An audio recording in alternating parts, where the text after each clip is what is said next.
గత బీఆర్ఎస్ ప్రభుత్వ హయాంలో ఓల్డ్ బోయినపల్లి డివిజన్లోని హెచ్ఏఎల్ పార్కును 70 లక్షల రూపాయలతో నిర్మిస్తే కనీసం వాటర్, టాయిలెట్స్ సరిగ్గా లేవు అని పార్క్ పేరు లెటర్స్ పోతే కూడా జీహెచ్ఎంసీ అధికారులు పట్టించుకోవడం లేదని ఎమ్మెల్యే మాధవరం కృష్ణారావు అధికారులపై ఫైర్ అయ్యారు.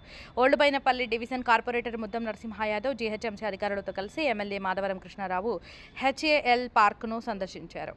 అన్ని విధాలుగా పిల్లలకు, పెద్దలకు ఉపయోగపడే విధంగా పార్కును ఏర్పాటు చేస్తే కనీసం జీహెచ్ఎంసీ అధికారులు మెయింటెనెన్స్ చేయలేకపోతున్నారని తీవ్ర స్థాయిలో మండిపడ్డారు. తక్షణమే పార్కులో అన్ని వసతులను కల్పించాలని, పార్కులోని చిన్న పిల్లలు ఆడుకునే పరికరాలు పాడైపోయాయని, ఇంత నిర్లక్ష్యంగా అధికారులు వ్యవహరించడం సరైన పద్ధతి కాదు అని అన్నారు.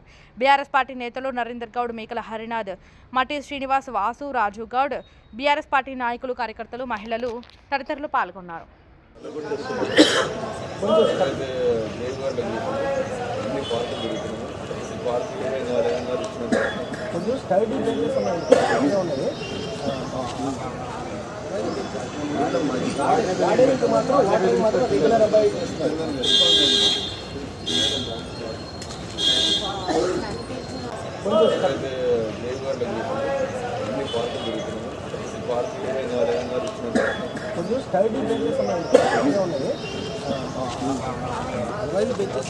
పైపు కూడా ఉన్నాయి సార్.